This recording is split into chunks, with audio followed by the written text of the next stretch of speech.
हरियाणा विधानसभा चुनाव के 30 दिन पहले रेसलर विनेश फोगाट और बजरंग पुनिया शुक्रवार 6 सितंबर को कांग्रेस में शामिल हो गई हैं। विनेश का जुलाना सीट से चुनाव लड़ना तय माना जा रहा है, वहीं बजरंग के भी चुनाव लड़ने की अटकलें हैं।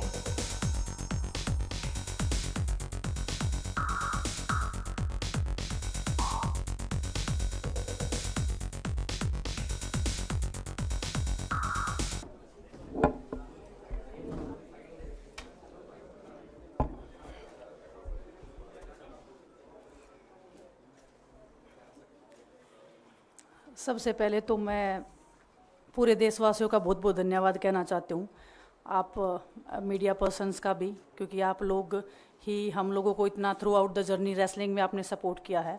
तो मैं उम्मीद करती हूँ कि मैं आपकी उम्मीदों पे खरा उतरूँ बिल्कुल। और कांग्रेस पार्टी का मैं बहुत बहुत धन्यवाद करती हूँ, क्योंकि जब बोलते हैं ना कि बुरे टाइम में पता लगता है कि अपना कौन है। जब हम रोड पे घसीटे जा रहे थे तो छोड़ के बीजेपी को देश में जितनी भी पार्टियां हैं वो हमारे साथ में थी, हमारे दर्द को समझ पा रही थी, हमारे आंसुओं को समझ पा रही थी। मैं बहुत प्राउड फील कर रही हूँ कि मैं एक ऐसी पार्टी में, एक ऐसी विचारधारा में हूँ जो महिलाओं के साथ हो रहा अन्याय और उनके साथ बुरे बर्ताव के खिलाफ खड़ी है। वो लड़ाई लड़ने के तैयार है, सड़क से लेकर संसद तक। और मैं विश्वास दिलाती हूँ पूरे देशवासियों को कि जो मेहनत, जो लगन से हमने रेसलिंग में काम किया है, हम चाहते हैं कि देश के हर एक नागरिक को जो दर्द, जो तकलीफ़ हमने झेली है, खासकर महिलाओं के लिए, हर एक उस महिला के साथ में हम खड़े हैं जो अपने आप को लाचार, अपने आप को बेबस समझती है। रेसलिंग में मैंने पूरा कोशिश किया कि मैं जितनी भी महिलाओं को, छोटी बच्चियों को इंस्पायर कर सकती हूँ। मैं चाहती तो मैं जंतर मंतर पे रेसलिंग छोड़ सकती थी, और सभी लोग भी मान रहे थे, पूरा देश इस चीज़ पर विश्वास कर रहा था, क्योंकि बीजेपी आईटी सेल ने उस चीज़ को साबित करने की कोशिश की थी कि हम चले हुए कारतूस हैं, हम ख़त्म हो गए हैं, हम पॉलिटिक्स कर रहे हैं।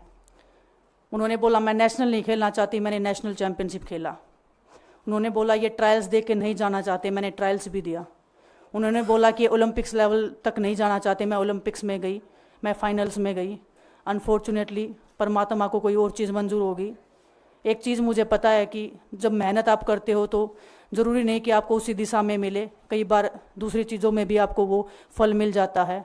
और परमात्मा ने मुझे मेरे देश के लोगों की सेवा करने का जो मौका दिया है, वो मैं मानती हूँ कि उससे बड़ा पुण्य का काम कोई नहीं हो सकता है।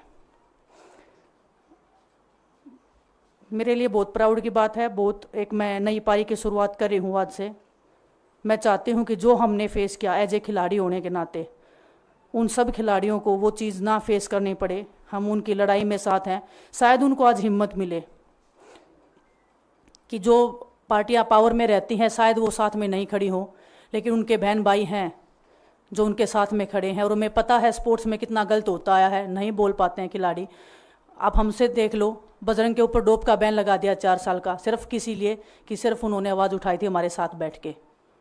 तो उसका भुगतान हम कर रहे हैं, आज तक कर रहे हैं, लेकिन हम डरेंगे नहीं, पीछे नहीं हटेंगे। जो लड़ाई थी वो जारी है, ख़त्म नहीं हुई है। कोर्ट में हमारा केस चल रहा है, वो लड़ाई भी हम जीतेंगे, ज़िंदगी की जंग भी हम जीतेंगे। खेल में जैसे हमने कभी हार नहीं मानी है, तो हम इस नए प्लेटफॉर्म पे जो आ रहे हैं, देश की सेवा का भाव, और सिर्फ बोलने तक सीमित नहीं रहेगा ये। हम दिल से हमने खेल किया है और दिल से हम ये काम करेंगे, जी जान से मेहनत करेंगे, अपने लोगों के बीच में रहेंगे। जो भी हम अपने लोगों का भला कर सकते हैं, चाहे कितना ही % हमारे हाथ में होगा, वो हम करने की कोशिश करेंगे।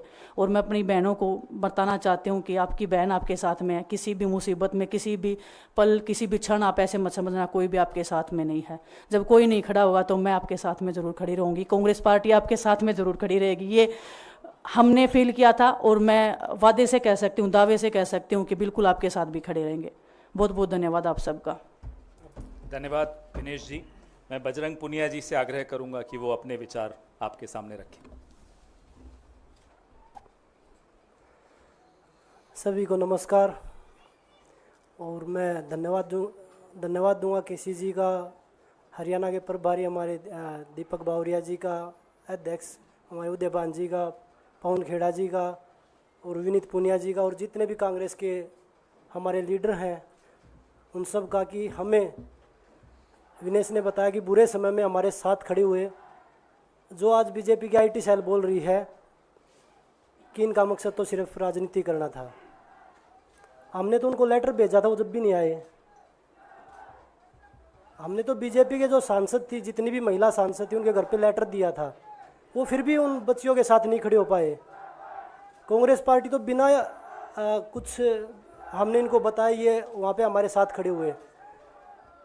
तो देश की बेटियों की जो आवाज़ उठाई उसका भुगतान हम कर रहे हैं। लेकिन ये चीज़ हमें पता लगी कि जो अत्याचार बेटियों पे हुआ जंतर मंतर पे, उसके साथ सिर्फ बीजेपी पार्टी खड़ी हुई और सभी पार्टी हमारे साथ खड़ी थी।